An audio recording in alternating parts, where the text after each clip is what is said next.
COVID-19 has certainly changed our lives in a big way. Our next guest calls it a black swan, a once-in-a-century event that changes everything. But might something worse still be ahead? Our next guest is here to provide us with some timely insights. Chuck Bentley is CEO of Crown Financial, the world's largest Christian financial ministry. He's author of the new book, 7 Gray Swans. Chuck, it's certainly a pleasure to talk with you. So what are these 7 gray swans you're talking about? How could they shake the world? Well, the Gray Swan is an event that is obvious. It's out in the open. People see it. They know that it's there. They know it's a significant threat, but they tend to ignore it and do nothing about it. And so I've been watching for these gray swans, and I think they transcend the current crisis that we're in. They're things that I believe are coming, Gary, and ones that I'm watching for, and I hope other believers are aware of as well. Well, let's discuss a few of the specifics here. Digital currency. We're already seeing more people invest in Bitcoin, other digital currencies. Is that here to stay, and how might that change our lives? What's the downside? Well, we're seeing a move to a cashless society. That's been happening for decades, and it's happening more rapidly, especially with the threat that our actual physical currency may be tainted with a virus. And so more and more people are entering the electronic economy.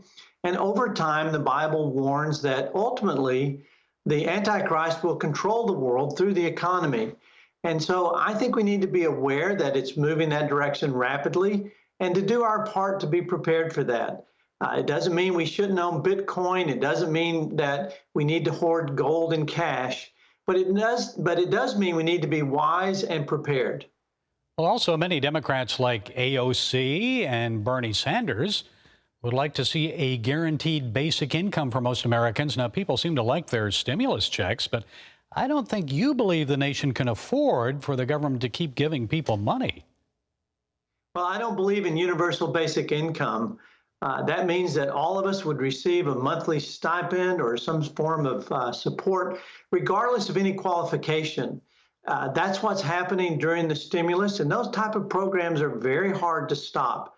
Obviously, people are getting money in the mail during the crisis, but my hope is that we will not endorse this policy to see that continue, because ultimately we can't afford it.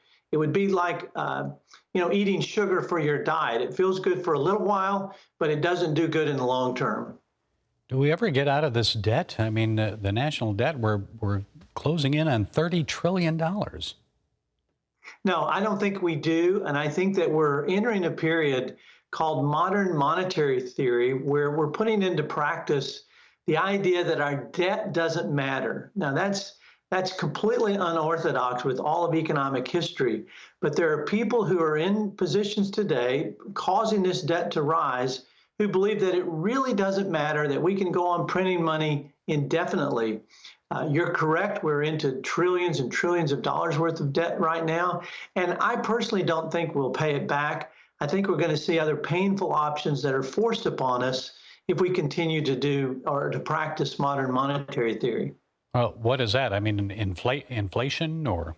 Well, what's forced upon us is a restructuring of our debt. That's when our debtors tell us what we have to do, some sort of austerity program, some sort of massive tax increase, a hyperinflation that would make it easier for the government to repay their debt.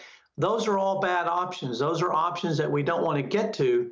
But if we keep practicing modern monetary theory, which I think both sides of the aisle are into right now, that's what it's going to lead to. Also, I've got to ask about biometrics and social scoring. Already, we're hearing talk about an app that people could use to prove that they have received the COVID-19 vaccine. So how do you see that approach possibly morphing into restrictions on travel, the implementation of a social credit system like they have in China, so forth?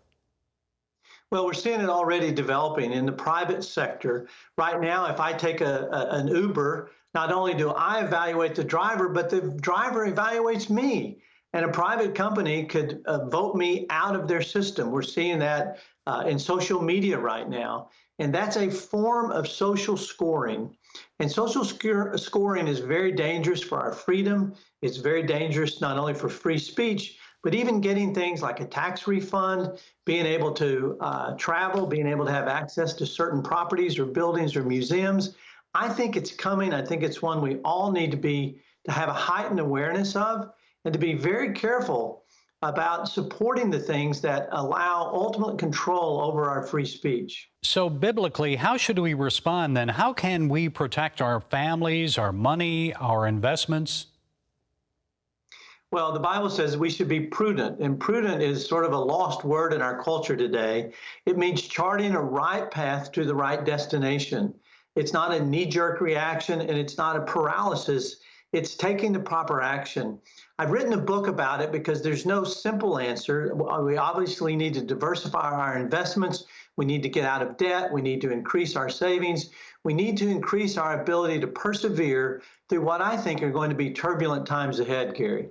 Okay, we'll have to wait and see, but that's what the Bible predicts. Chuck Bentley, CEO of Crown Financial and author of the new book, 7 Gray Swans. Thanks for sharing your time and insights. Thank you, Gary. Thanks for having me.